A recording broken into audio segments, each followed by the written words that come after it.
৩০০ বছরেরও অধিক পুরনো আমাদের ফরিদপুরের চকবাজার হাট। কি অবাক হচ্ছেন?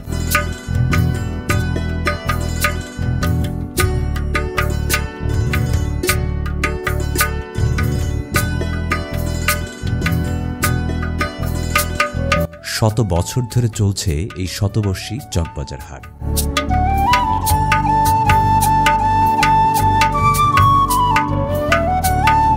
সপ্তাহের রবিবার এবং বুধবার বসে এই হাট, যেখানে শত শত পাইকারি দোকানিরা সবজির দোকান নিয়ে বসে যায়।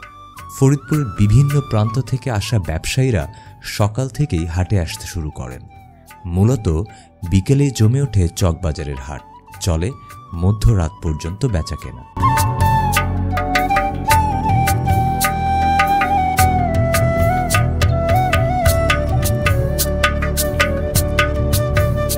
চলুন চকবাজার হাট সম্পর্কে পরিচিত হই এবং কিভাবে এই হাটের নামকরণ করা হলো জানার চেষ্টা করি।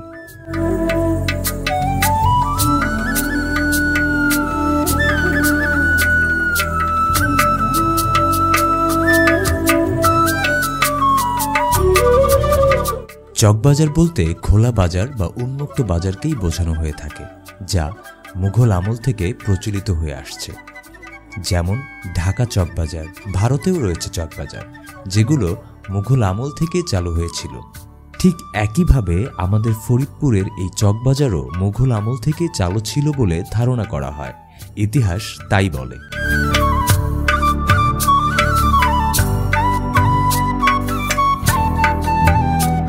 ধারণা করা হয় ১৬৬০ খ্রিস্টাব্দে ফরিদপুর শহরের বুকে জনবসতি গড়ে ওঠে। ফরিদপুর চকবাজারের শুরু মুঘল আমলে, তবে এর কোনো দালিলিক প্রমাণ নেই। আর বাজারটা দেখতে কেমন ছিল এবং তার বিস্তৃতি কতটা ছিল তাও জানা সম্ভব নয়। চকবাজার শব্দটি মুঘল হতে প্রাপ্ত এবং এই অঞ্চলে মুঘলদের পোক্ত শাসন শুরু হয় ১৬৬৬ সালে। এই তথ্যের উপর ভিত্তি করে ফরিদপুর চকবাজারের বয়স ধরা হয়েছে ৩৫০ বছর। মুঘল আমলে চকবাজার দেখতে কেমন ছিল তা জানা না গেলেও ইস্ট ইন্ডিয়া কোম্পানির শাসন আমলে চকবাজার দেখতে কেমন ছিল ও কোন কোন বারে হাট বসত তার দালিলিক প্রমাণ রয়েছে। সংবাদ প্রভাকর ঈশ্বরচন্দ্র গুপ্ত সম্পাদিত ১৮৩৯ সালে প্রতিষ্ঠিত কলকাতার একটি বাংলা দৈনিক সংবাদপত্র, যেখানে ১৮৫৪ সনে ধারাবাহিকভাবে ফরিদপুর শহর ও জেলার উপর বেশ কয়েকটি প্রতিবেদন ছাপা হয়। সেখান থেকেই চকবাজার হাট সম্পর্কে ধারণা পাওয়া যায়।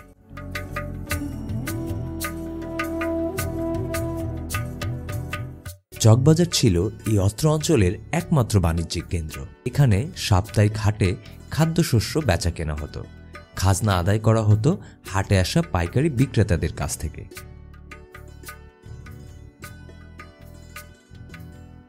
তবে তৎকালীন সময়ের খাজনা আদায়ের হিসাব জানা না থাকলেও আমরা ৬০ বছর আগের খাজনা আদায়ের কিছু তথ্য স্থানীয় বিক্রেতার কাছ থেকে জানতে পেরেছি, যিনি ৬০ বছর যাবৎ এই হাটে নিয়মিত ব্যবসা করে আসছেন। চলুন তার কাছ থেকেই ইতিহাসের বাকিটা জানা যাক।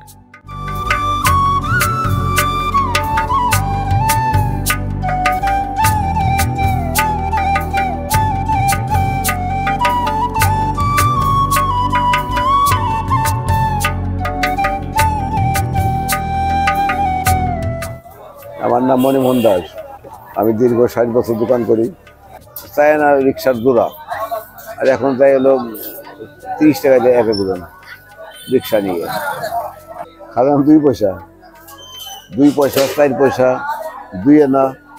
যে চায়না খাজনা করলে ওই গন্ডল করে আমরা হাট বাদ দিলাম। আমরা ইচ্ছা করলাম যে আমরা চায়না খাজনা দিয়ে হাট করবো না। কুলে বিক্রি ২ আনা, ১ টাকায় ৮ খান। চায়না খাজনা করলে যখন আমরা স্টার্ট করলাম যে হাট করবো না, তখন আর কি আবার ফিরে আমাদের ডাকায় বললো চায়না খাজনা ২ আনা করে খাজনা দিয়ে ২ আনা আনিছিল চৌকা, ২ আনা করে খাজনা দিয়ে হাট করলাম। এখন ৫০ টাকা খাজনা দিই। এই চালন কুলো মাথায় ডাকা পলো উতা খালোই, আর এখন তো আর কিছু চলে না, এখন কুলেই চলে না। আজকে মাত্র 2টা কুলে বেশি। কুলে সব প্লাস্টিকে বেরিয়ে গেছে, শেয়ার প্লাস্টিকে বেরিয়েছে, চালন প্লাস্টিকে বেরিয়েছে। বাঁশের মাল চাহিদা নেই। এই যে ওই যে কাঁঠাল পট্টি, ময়রা পট্টি, ময়রা পট্টি, এটা কাপড়ে পট্টি, এটা চকবাজার। চাইলিপট্টি, আর ওই যে হইলে কাঁঠারপট্টি, ওই পাশে কাঁঠারপট্টি। আমরা নৌকো পথে আসছি, আমরা বর্ষাকালে নৌকায় আসছি, নৌকায় সেখানে নামে হাট করছি, হাট করে আবার নৌকায় চলে গেছি।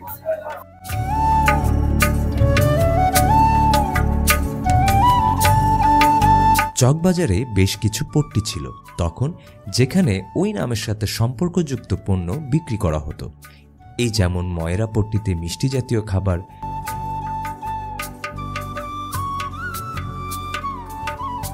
কাঁসা পট্টিতে কাঁসার পণ্য,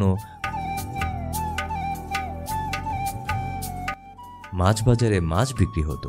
যদিও এখন আর এই স্থানে মাছ বাজার নেই, মাছ বাজার স্থানান্তরিত হয়ে শরীয়তুল্লাহ বাজারে চলে গিয়েছে।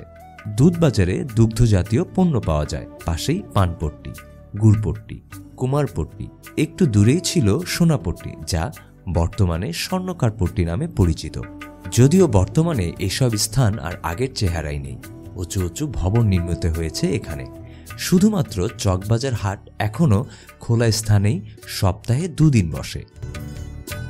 তবে এখন চকবাজার হাট অনেক জমজমাট, শতাধিক দোকান বসে এই হাটে। হরেক রকমের খাদ্যপণ্যের সমাহার দেখতে পাওয়া যায়। সকাল থেকে শুরু হয়ে মধ্যরাত পর্যন্ত চলে বেচাকেনা। চকবাজার হাট সপ্তাহে 2 দিন বসলেও সারা বছর কিন্তু অন্যান্য বাণিজ্য চলতে থাকে চকবাজার হাটকে কেন্দ্র করেই।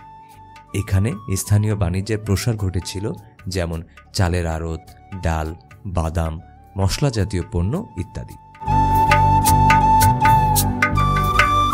তো এই ছিল শতবর্ষী চকবাজার নিয়ে ফরিদপুর সিটি অর্গানাইজেশনের তথ্যচিত্র। কেমন লাগলো অবশ্যই জানাবেন। পরবর্তীতে তুলে ধরার চেষ্টা করব ফরিদপুরের অন্য কোনো স্থানের ইতিহাস। ফরিদপুরকে দেখুন, ফরিদপুরকে জানুন।